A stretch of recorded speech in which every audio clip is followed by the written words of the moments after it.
girang, Oke. girang. Kita ini berada di bulan kelahirannya baginda Maulana Muhammad. Diperintahin nama Allah buat apa? Buat makanya kita apa namanya guru kita Habib Hasan ngadain tiap hari majlis buat apa? Buat kawin. Ya waalaikumsalam. Kita lihat itu Abu Jahal. Kita lihat itu Abu Jahal. Abu Jahal ya katanya ya. Oke. Dikatakan nama Allah. Tabat ya Babil Habib.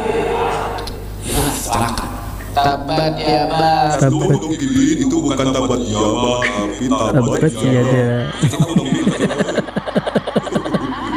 Tetapi hadirin, ini Abu Jahal.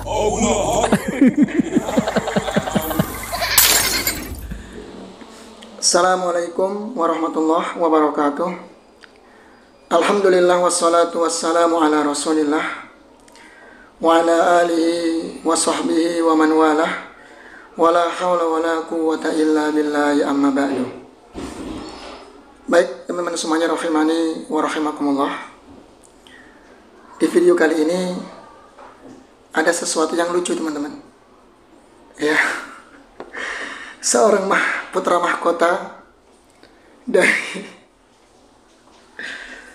Bocil Kabib Ba'lawi yang sudah dididik untuk mendoktrin. Jadi ini adalah putra mahkota dari Habib Hasan As-Segaf yang sudah diajari bagaimana untuk meneruskan dunia pendawiran. Lucu teman-teman ya. Ceramahnya nggak nyambung dan lagatnya itu kelihatan sombong gitu loh. Ya. Jadi anak seperti ini seharusnya disuruh belajar dulu ya. Disuruh mondok dulu. Disuruh mempelajari menghafalkan Al-Quran, belajar nahwu shorof, bahasa Arab atau yang lainnya.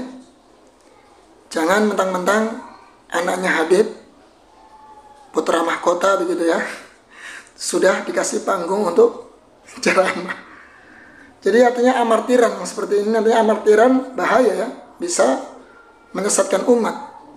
Jadi bocah seperti ini, ya.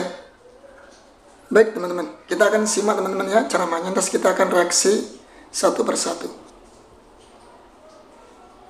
Kalian hadir di majlis girang nggak? Senengan nongkrong di majlis apa sama pacar? Senengan majlis sama pacar? Yang keras. Pret. Lihat gayanya sombong sekali, pret. Ya mukanya kelihatan sombong ya.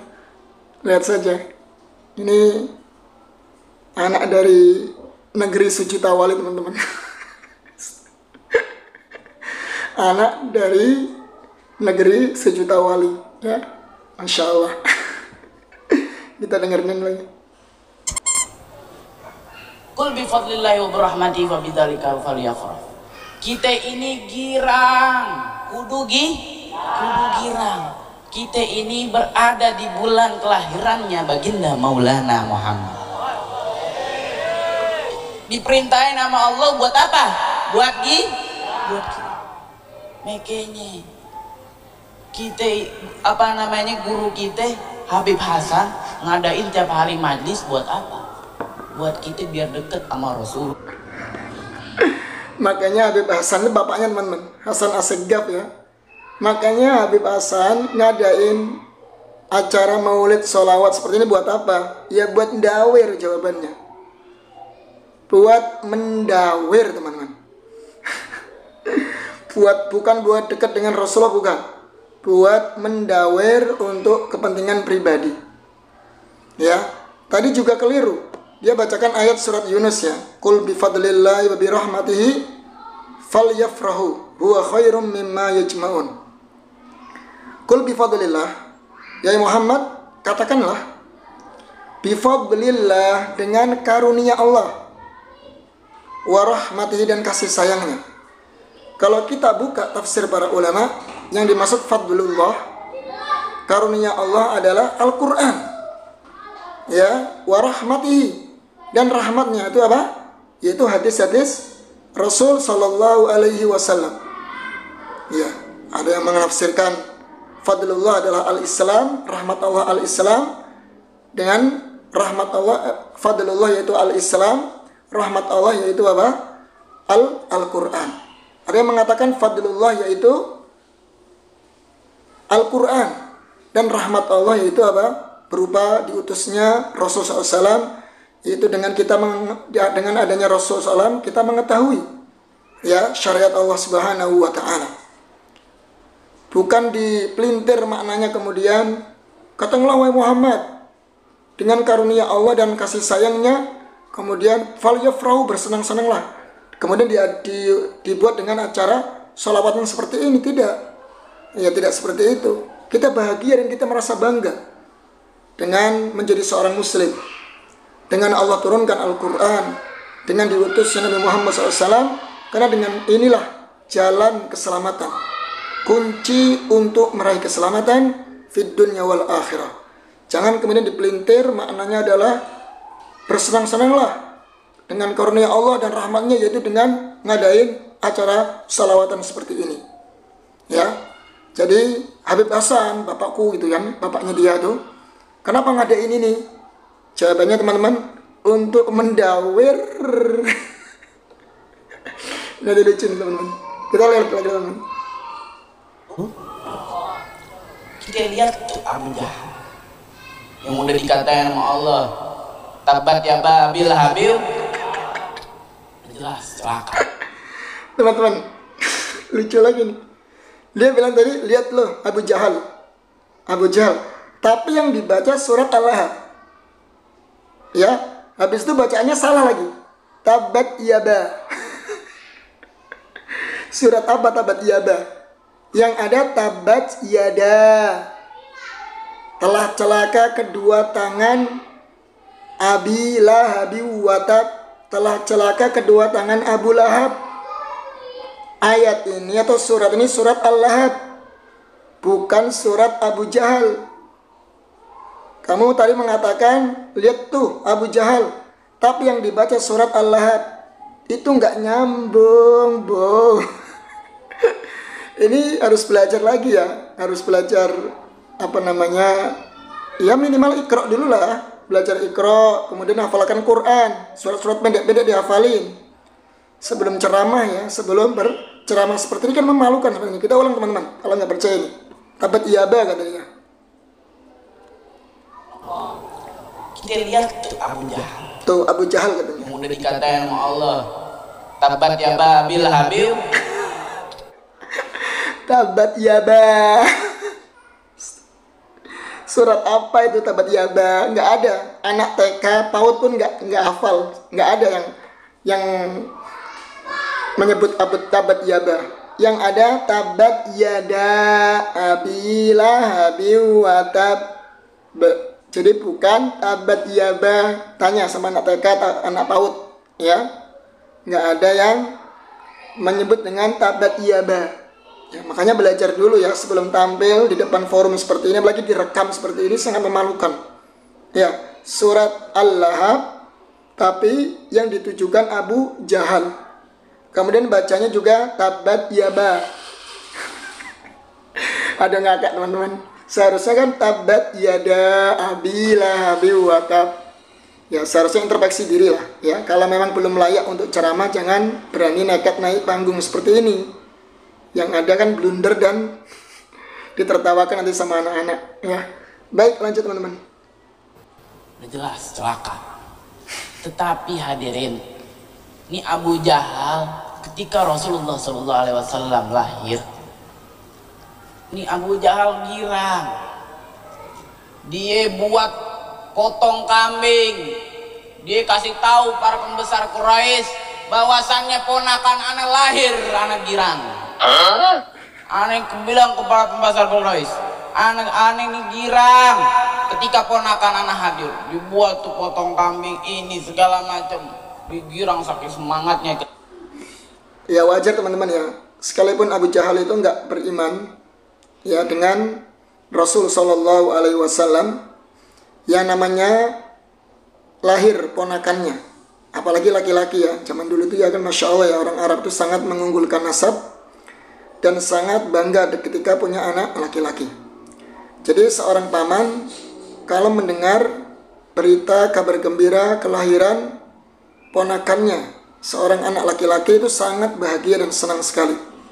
Sekalipun siapa tadi, Abu Jahal ya, senang ya ponakannya lahir, ini jenis kelamin laki-laki. Jadi bukan karena apa-apa ya, memang dari gitu adat istiadat manusia umumnya seperti itu. Kalau punya anak laki-laki ya senang sekali ya, apalagi di zaman ya kafir-kafir, orang kafirku Quraisy. Baik, kita lanjut lagi teman-teman.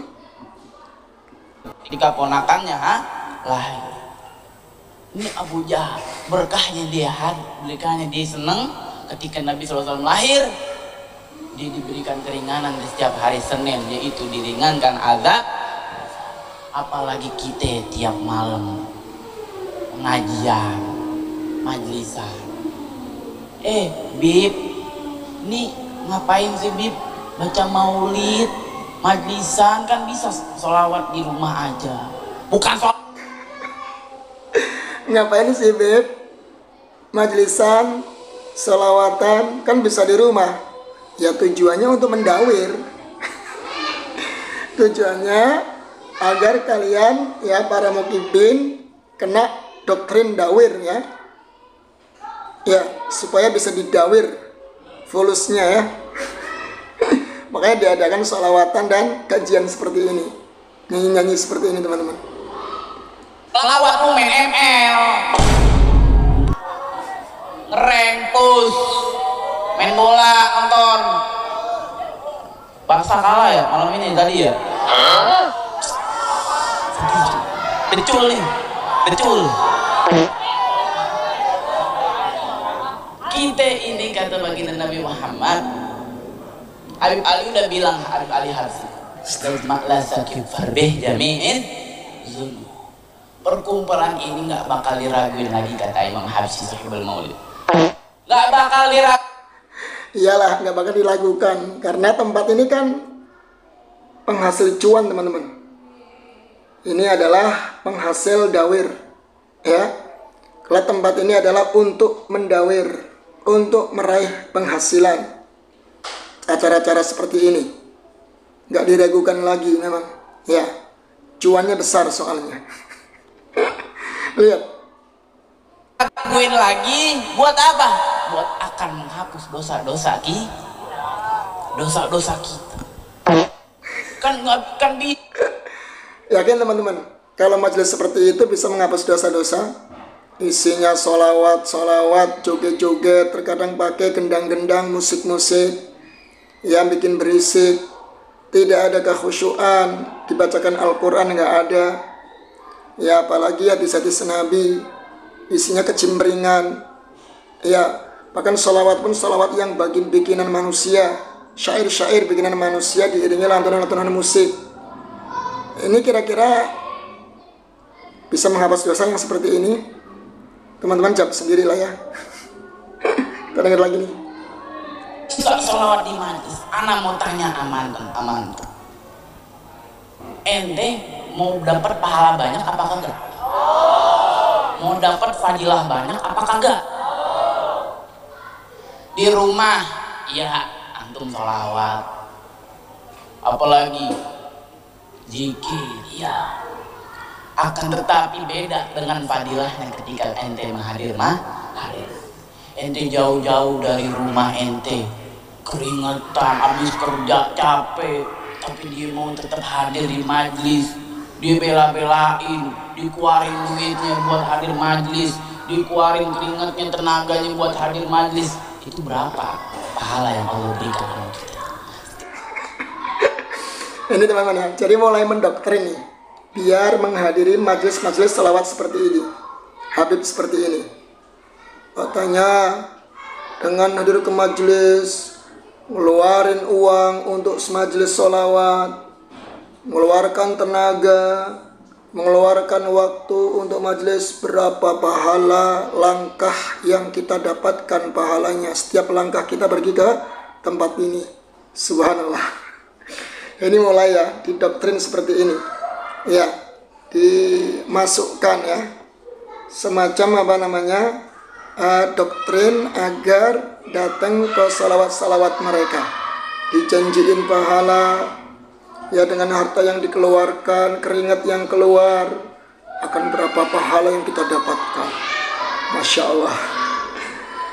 Baik teman-teman, mungkin saya akan tanya kepada para mukibin semuanya yang pernah hadir di majelis sholawat, apakah mendapatkan ilmu?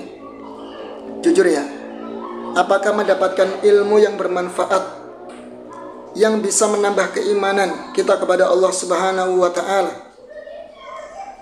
Hadir di majelis salawat para habaib, apakah semakin bagus ibadahnya kepada Allah Subhanahu wa Ta'ala, semakin dekat dengan Rasulullah dengan menjalankan sunnah-sunnahnya dan meninggalkan larangannya, atau justru sebaliknya ya, atau justru sebaliknya ya? Silakan bisa berkomentar teman-teman. Nah teman-teman, mungkin terakhir teman-teman ya, saya kadang heran, ini hanya masukan saja ya, kita masukkan saja dari kami kepada Rabithah Alawiyah, sebuah lembaga besar para kumpulan para kabaib Baklawi terutama yang ada di Indonesia. Lembaga yang mencatat ya nasab-nasab yang katanya sampai kepada Nabi ya, karena harus terdaftar oleh Rabithah Alawiyah. Seharusnya mereka punya SOP ya, punya SOP siapa-siapa dari kalangan kabaib yang layak untuk berceramah, dan dibuat pengawas-pengawas. Nggak boleh sembarangan berceramah kalau dia tidak punya ilmu ya. Jadi ditelusuri, diawasi ya para kabaib-kabaib yang ceramahnya provokasi, ceramahnya menghujat, menghina pemerintah, mencela pemerintah, atau anak seperti ini, bocil seperti ini, bocil kecil seperti ini, dikasih tahu, suruh belajar dulu, bila perlu didanai ya, mondok dulu nih, dibinai ya, dibiayai dari Rabithah Alawiyah untuk belajar agama yang benar sebelum nanti naik panggung tampil di depan umum. Kalau kayak tadi kan memalukan teman-teman ya, surat Al-Lahab dibilang tabat yaba, dia bilang Abu Jahal, tapi kok menuju yang ditujukan surat Al-Lahab, Abu Lahab, kan nggak nyambung seperti itu. Jadi orang yang punya akal sehat kan mesti berpikir, ini gimana ceramahnya, kok nggak nyambung. Terus dengan gaya bahasa yang seolah-olah sombong gitu ya, kurang pas begitu ya. Ini harus, yang seperti ini harus diawasi, kemudian diberikan arahan. Bila perlu didatangi, dipanggil ya oleh Rabithah Alawiyah, dinasihatin, kamu belum layak untuk ceramah, standar ceramahnya harus begini, hafal hadis, hafal Quran ya, nggak boleh menceritakan khurafat, nggak boleh mendongeng ya, nggak boleh provokasi, menghina pemerintah, seperti itu seharusnya. Jadi jangan dibiarkan. Kalau caranya pembiaran seperti ini bahaya teman-teman ya, bisa merusak dakwah Islam ya, bisa merusak dakwah agama Islam ya. Tidak hanya itu, maka akan menjadi bahan tertawaan bagi orang-orang yang sudah tahu dan hafal Al-Quran mendengar ceramah seperti ini. Mungkin demikian teman-teman ya, kita nggak usah teruskan ya, isinya seperti itu pokoknya. Yang mengunggulkan bapaknya tadi Hasan Assegaf, dan tadi didoktrin agar datang ke salawat seperti itu karena dapat pahala, kata dia seperti ini ya. Baik, semoga bermanfaat ya, dan semoga kita semuanya dijauhkan dari berbagai macam bentuk keburukan, dijauhkan dari pemahaman-pemahaman yang menyimpang, dijauhkan dari bentuk-bentuk dongeng-dongeng dan khurafat yang dapat merusak akidah kita. Billahi taufiq wal hidayah. Wassalamualaikum warahmatullahi wabarakatuh.